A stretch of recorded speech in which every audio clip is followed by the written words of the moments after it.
Hello friends, कैसे हो आप सभी। स्वागत है आपका अपने इस यूट्यूब चैनल कॉन्सेप्ट एकेडमी सासनी में। तो मेरे प्यारे दोस्तों, आप देख रहे हैं यूपी स्पेशल। हाँ मेरे प्यारे दोस्तों, ये बात सत्य है, हमसे जाने यूपी का हाल। तो हमने पिछले वीडियो में हमने आपको बताया गंगा नदी के बारे में। गंगा नदी यूपी में किस किस तरीके से बहती है, किस जिले से यूपी में प्रवेश करती है और किस जिले से यूपी से बाहर निकल जाती है। तो मेरे प्यारे दोस्तों, आज हम बात करेंगे यूपी में यमुना को लेकर के, और हम बात करेंगे उन सहायक नदियों को लेकर के, और कुछ नदियां ऐसी हैं जिनके उपनाम भी हैं। तो मेरे प्यारे दोस्तों, क्लास को जल्दी से जल्दी अपने दोस्तों में शेयर कर दीजिए और चैनल को सब्सक्राइब कर दीजिए और साथ ही साथ बेल आइकन भी दबा दीजिए ताकि आने वाली हर वीडियो का नोटिफिकेशन आपके पास पहुंच सकेगा। तो मेरे प्यारे दोस्तों, देखिए हम यूपी में पढ़ेंगे आज यमुना नदी। तो देखिए हम पहले बनाएंगे हम यूपी का मैप। तो यूपी का मैप आप बहुत भली भांति जानती हो कि यूपी का मैप एक जानवर की तरह है। देखो ये है यूपी। हमने यूपी में गंगा नदी को लेकर के बताया, लेकिन आज हम बात करेंगे यमुना नदी को लेकर के। तो ये मेरे प्यारे दोस्तों, ये बिल्कुल ऊपर जो उत्तर में है एक जिला है जिसका नाम है सहारनपुर। सहारनपुर कौन सा जिला है? सहारनपुर। और सहारनपुर से एक नदी प्रवेश करती है यूपी में, और इस नदी का नाम है यमुना। तो पूछेगा कि यमुना नदी यूपी में किस जिले से प्रवेश करती है? तो सहारनपुर से। और सहारनपुर से प्रवेश करती हुई ये मेरे प्यारे दोस्तों बागपत अलीगढ़ से होती हुई इस तरीके से यूपी के बिल्कुल बॉर्डर पे होती हुई इस तरीके से बहती हुई, और ये इलाहाबाद में गंगा नदी से मिल जाती है। और गंगा नदी किस जिले से प्रवेश करती है यूपी में? बिजनौर से। कहां से प्रवेश करती है? बिजनौर से। और गंगा नदी ऐसे यूपी में बह करके आती है, और इस तरीके से बहती हुई गंगा इलाहाबाद से मिर्जापुर, मिर्जापुर से गाजीपुर, गाजीपुर से बलिया होती किसमें चली जाती है? बिहार में। तो मेरे प्यारे दोस्तों, अब हम बात किसको लेकर के कर रहे हैं? यमुना नदी को। तो यमुना नदी सहारनपुर से यूपी में प्रवेश करती है। सहारनपुर से ये बागपत किस जिले प्रवेश करती है? बागपत जिले में। बागपत के नीचे हरियाणा, और हरियाणा से नीचे होती हुई आती है दिल्ली, और दिल्ली से नीचे मथुरा, मथुरा से नीचे वृंदावन, वृंदावन से नीचे आगरा, आगरा से नीचे बटेश्वर, बटेश्वर से नीचे आती है ये इटावा, इटावा से कालपी, और कालपी से होती हुई है हमीरपुर, और हमीरपुर से होती हुई है कौशाम्बी, और कौशाम्बी के बाद में ये जाके मिल जाती है इलाहाबाद में। इलाहाबाद बोले तो प्रयागराज। यानी हमें यमुना नदी को लेकर के यदि क्वेश्चन किसी भी तरीके से बनता है तो देखो कैसे पूछेगा, बटेश्वर किस नदी के किनारे पर स्थित है? तो बटेश्वर किस नदी के किनारे पर स्थित है? यमुना नदी के किनारे पे। अब पूछेगा कि कालपी किस नदी के किनारे पर स्थित है? ये कालपी पड़ती है जालौन जिला में। आपने जिला सुना होगा, कौन सा है? जालौन। तो जालौन जिले में पड़ती है ये कालपी, और पेपर में ये क्वेश्चन आ गया कि कालपी किस नदी के किनारे पर पड़ती है? तो कालपी पड़ती है यमुना नदी के किनारे पर। इटावा यमुना नदी के किनारे पर, बटेश्वर यमुना नदी के किनारे पर, आगरा आपने देखा होगा, आगरा में यदि आप ताजमहल देखने के लिए गए हो तो ताजमहल के पीछे ही पड़ती है यमुना नदी। तो आगरा में भी यमुना नदी है। वृंदावन, मथुरा और दिल्ली। पूछता है ये फेमस शहर है, क्यों फेमस क्यों? क्योंकि भारत की राजधानी है दिल्ली, और दिल्ली से लेकर के क्वेश्चन बनते रहते हैं पेपर में। पूछ सकता है कि दिल्ली किस नदी के किनारे पर स्थित है? तो दिल्ली किस नदी के किनारे पर स्थित है? यमुना नदी के किनारे पर स्थित है। हरियाणा से होती हुई ये यूपी और हरियाणा के बॉर्डर पर स्थित है। आपने देखा होगा यदि कभी आप फरीदाबाद गए हो, बल्लमगढ़ गए हो, तो जैसे ही यूपी से हम क्रॉस करेंगे हरियाणा में काफी बड़ा एक बोर्ड लगा हुआ, उस पर लिखा हुआ है हरियाणा सरकार आपका हार्दिक स्वागत करती है। तो यमुना नदी से उधर पार तो हरियाणा पड़ता है और यमुना नदी से इधर पार पड़ती है यूपी। तो मेरे प्यारे दोस्तों, हरियाणा और यूपी के बॉर्डर पर पूछता है पेपर में कि यूपी और हरियाणा के बीच में कौन सी नदी पड़ती है, तो यमुना नदी। तो ये वो शहर है जो यमुना नदी के किनारे पर स्थित है। तो मेरे प्यारे दोस्तों, आप इसका स्क्रीनशॉट लीजिए, फिर मैं इनकी सहायक नदियों के बारे में बताता हूँ।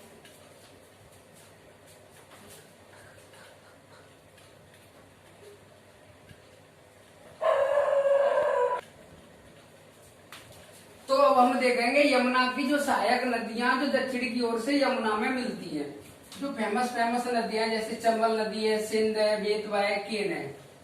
तो देखिए, यदि हम बात करें कि यमुना की एक सहायक नदी है, इसका नाम है चंबल। कौन सी नदी है? चंबल नदी है, जो यूपी में एक जिला है जिसका नाम है आगरा। तो पूछेगा कि चंबल नदी आगरा यानी यूपी में किस जिले से प्रवेश करती है, तो चंबल नदी यूपी में आगरा से प्रवेश करती है और ये नदी जाकर के यमुना नदी की सहायक नदी बन जाती है। देखो, सहायक नदी क्या होती है, जैसे कोई नदी इस तरीके से बह रही है, मान लीजिए ये कौन सी नदी है, यमुना नदी है, और ये नदी ऐसे बहती हुई जा रही है। यदि कोई नदी साइड से आगे और इसमें ऐसे मिल जाए, सहायक का मतलब है सहायता करना, और इस नदी ने इसकी सहायता कर दी, तो ये नदी कैसी होगी, इसकी सहायक नदी होगी। तो ऐसे हम लिख देंगे चंबल। तो चंबल किसकी सहायक नदी है? यमुना नदी की। तो देखिए, ये चंबल नदी यूपी में आगरा जिले से प्रवेश करती है और इसकी सहायक नदी बन जाती है। चंबल नदी से हम यदि आगे की बात करें तो एक नदी है सिंध। सिंधु मत समझना, सिंधु तो कश्मीर से होके जाती है पाकिस्तान में, लेकिन ये सिंध नदी है और ये सिंध नदी यूपी में प्रवेश करती है, एक जिला है जिसका नाम है इटावा। इटावा जिले से प्रवेश करके ये नदी मिल जाती है यमुना नदी में। तो सिंध नदी भी यमुना की सहायक नदी है। और एक नदी है बेतवा। कौन सी नदी है? बेतवा। बेतवा नदी यूपी के ललितपुर जिले में प्रवेश करती है और ये यमुना की सहायक नदी बन जाती है। और एक नदी है केन, जो बांदा जिला कौन सा है? बांदा जिले में प्रवेश करती है और ये यमुना नदी की सहायक नदी बन जाती है। तो मेरे प्यारे दोस्तों, ये चार वो नदियां हैं जो यमुना की सहायक नदियां बनती हैं, जो फेमस नदियां हैं। एक चंबल यमुना की सहायक नदी है, एक सिंध यमुना की सहायक नदी है, और एक बेतवा यमुना की सहायक नदी है, और एक केन। ये कौन सी नदी है? केन यमुना की सहायक नदी है। अब पेपर में किस तरीके से पूछेगा कि यूपी में केन नदी किस जिले से प्रवेश करती है, तो यूपी में बांदा जिले से प्रवेश करती है केन। पूछेगा बेतवा कौन से जिले से प्रवेश करती है, तो ललितपुर से, सिंध नदी इटावा से, और चंबल आगरा से। ये चारों की चारों नदियां यूपी की यानी यमुना की सहायक नदियां हैं।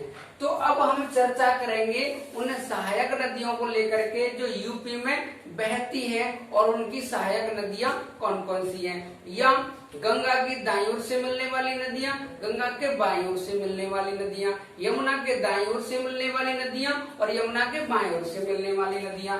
तो देखिए, हम पहली हेडिंग डालेंगे गंगा के दाएं ओर से मिलने वाली नदियां और गंगा के बाएं ओर से मिलने वाली नदियां।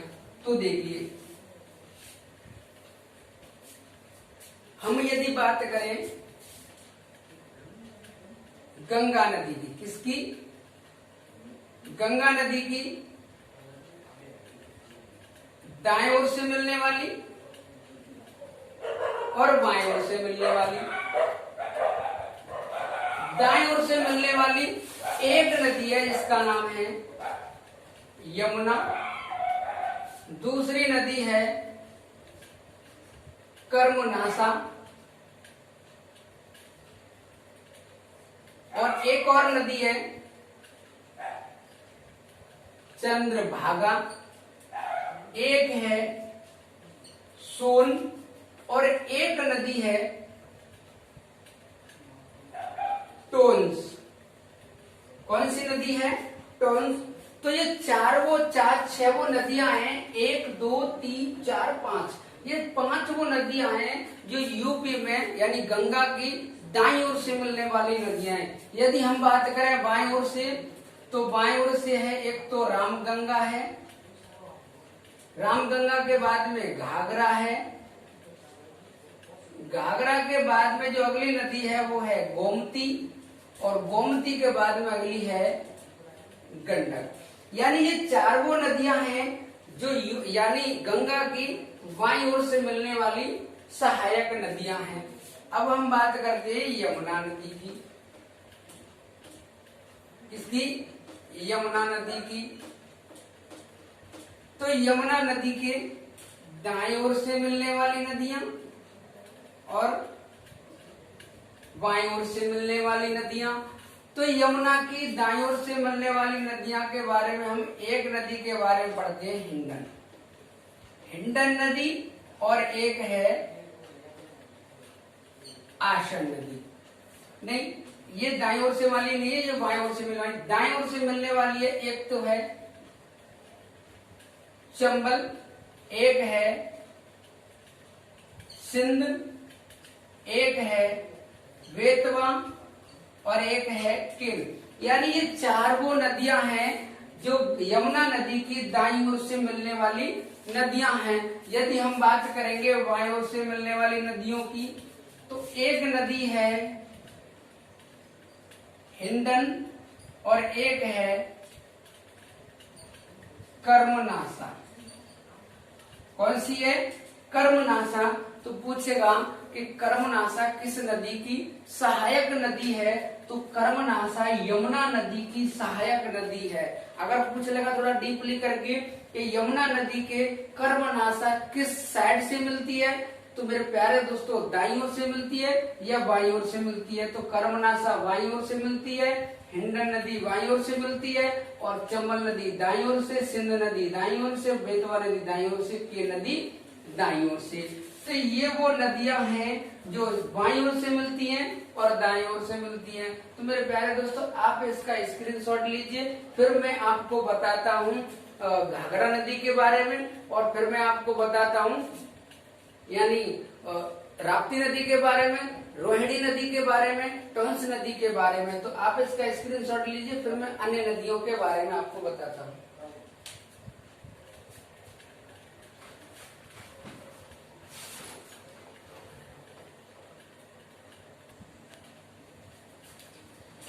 तो अब हम देखते हैं रामगंगा नदी के बारे में। देखिए इधर लिखेंगे हम नदियां और इधर लिखेंगे हम सहायक नदियां। देखो नदी के बारे में हम लिखेंगे रामगंगा। इस रामगंगा नदी की एक सहायक नदी है जिस नदी का नाम है कोह। ठीक है, यानी पूछेगा कि कोह किस नदी की सहायक नदी है? तो कोह किस नदी की सहायक नदी है? रामगंगा की सहायक नदी है। यदि हम बात करेंगे घाघरा, घाघरा घाघरा की सहायक नदी है राप्ती। घाघरा की कौन सी सहायक नदी है? राप्ती। और राप्ती से क्वेश्चन कैसे बनता है कि गोरखपुर किस नदी के किनारे पर है? तो मेरे प्यारे दोस्तों यहाँ से क्वेश्चन बन सकता है, क्योंकि हमारी यूपी के जो योगी आदित्यनाथ मुख्यमंत्री हैं वो गोरखपुर से सांसद रह चुके हैं और गोरखपुर मंदिर के महंत भी हैं। तो हो सकता है कि गोरखपुर मंदिर यहाँ से क्वेश्चन बन जाए। तो गोरखपुर किस नदी के किनारे पर है? राप्ती नदी के किनारे पर है। यदि हम बात करते हैं राप्ती नदी की, किस नदी की? राप्ती नदी की। राप्ती नदी के किनारे पर है रोहिणी। यानी यानी किनारे पर नहीं, राप्ती नदी की सहायक नदी कौन सी है? रोहिणी। तो इस पर मेरे प्यारे दोस्तों IMP लिख लेना। हो सकता है ये क्वेश्चन पेपर में आ सकता है कि रोहिणी नदी किस नदी की सहायक नदी है। तो रोहिणी नदी किस नदी की सहायक नदी है? राप्ती नदी की है। और यदि हम अगली नदी की बात करें, अगली नदी है टोंस, और टोंस नदी की जो सहायक नदी है उस नदी का नाम है बेलन। कौन सी नदी है? बेलन। तो पूछ सकता है कि बेलन नदी किस नदी की सहायक नदी है? तो बेलन नदी किस नदी की सहायक नदी है? टोंस की। तो टोंस की सहायक नदी कौन सी? बेलन। यदि हम बात करेंगे चंबल की, कौन सी की? चंबल की। तो चंबल की है काली सिंध, काली सिंध कौमा पार्वती, और पार्वती के अलावा एक नदी और है बनास। तो बनास नदी को लेकर के पूछे, या काली सिंध को लेकर के पूछे, या पार्वती को पूछे, तो ये पेपर में ज्यादातर पूछता है पार्वती नदी को लेकर के कि पार्वती नदी किस नदी की सहायक नदी है। तो पार्वती नदी किस नदी की सहायक नदी है? चंबल की। यदि हम चंबल के आगे हम एक और नदी की बात करेंगे, इसका नाम है सोन। सोन नदी की सहायक नदी है रिहंद। कौन सी है? रिहंद। और एक और नदी है जिसका नाम है गोपद। तो पेपर में पूछ ले कि गोपद किस नदी की सहायक नदी है? तो गोपद नदी मेरे प्यारे दोस्तों सोन नदी की सहायक नदी है। और सोन नदी किस नदी की सहायक नदी है? गंगा नदी की सहायक नदी है। रिहंद पूछ लेता है, रिहंद किस नदी की सहायक नदी है? सोन की। और यूपी में एक बांध बना हुआ है रिहंद बांध। पूछा पेपर में पूछा है कि रिहंद बांध किस नदी पर है? तो रिहंद बांध रिहंद नदी पर है, यूपी में। यदि हम आगे बात करेंगे गंडक की, किस नदी की? गंडक की। तो गंडक की जो सहायक नदी है वो है, एक है काली और एक है त्रिशूल। तो पेपर में इस क्वेश्चन को लेकर के बनता है कि त्रिशूल नदी किस नदी की सहायक नदी है? तो त्रिशूल नदी किस नदी की सहायक नदी है?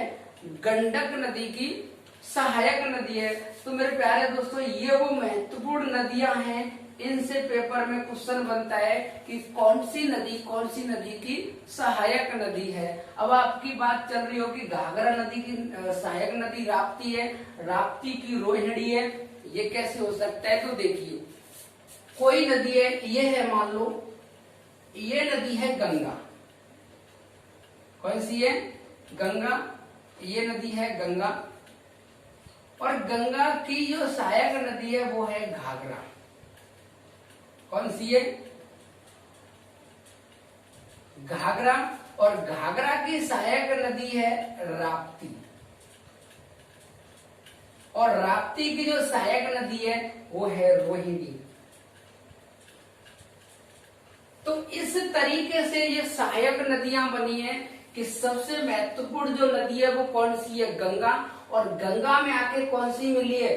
घाघरा। और घाघरा में आके कौन सी मिली है? रोहिणी। और रोहिणी में आके कौन सी? वो राप्ती। और राप्ती में आके कौन सी मिली है? रोहिणी। तो ऐसे कहा जाता है कि ये नदी एक दूसरे की सहायता करती है, और सहायता जो नदी एक दूसरे की करती है वो सहायक नदी कहलाती है। तो मेरे प्यारे दोस्तों गंगा की सहायक नदी घाघरा, घाघरा की सहायक नदी राप्ती, और राप्ती की सहायक नदी कौन सी हो जाती है?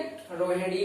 तो मेरे प्यारे दोस्तों ये वो नदियां हैं, इनसे लेकर के जब कोई यूपी स्पेशल अप्लाई एग्जाम कराती है तो यूपी स्पेशल में सहायक नदियों से इन्हीं से क्वेश्चन आता है। आप मेरे प्यारे दोस्तों इसका स्क्रीनशॉट लीजिए। फिर मैं यूपी में बहने वाले नदियों के कुछ उपनाम बताता हूँ। जिस तरीके से पेपर में क्वेश्चन आता है उसी तरीके से आपको समझाने की कोशिश करूंगा। तो आप इन सहायक नदियों का स्क्रीनशॉट लीजिए।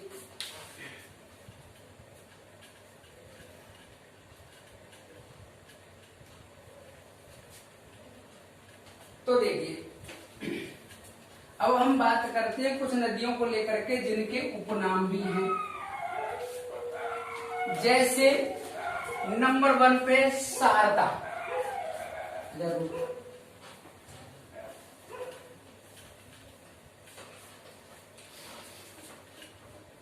तो देखिए अब हम बात करेंगे, इधर लिखेंगे हम नदी और इधर लिखेंगे हम उपनाम। तो नंबर पहले पे लिखेंगे हम शारदा, शारदा नदी। शारदा नदी के बारे में हम बात करें तो शारदा नदी के 3 और उपनाम हैं। शारदा नदी के कितने उपनाम हैं? तो शारदा नदी के 3 और उपनाम हैं। बात करेंगे हम नंबर 1 पे गौरी, दूसरे नंबर पे काली और चौथे पे, तीसरे पे महाकाली। तो मेरे प्यारे दोस्तों, अब याद कैसे करेंगे ये समझ लो।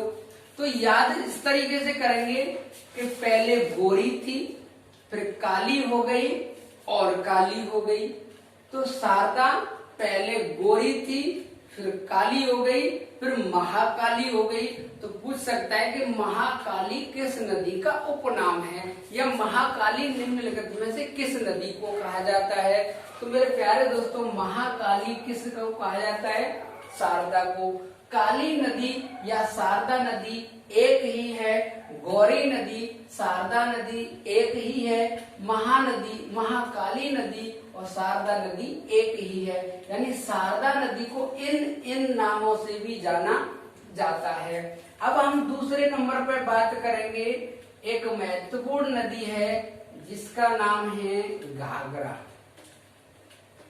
घाघरा नदी से क्वेश्चन देखो किस किस तरीके से बनता है वो देखो। घाघरा नदी का सबसे पहला जो नाम है वो है करनाली।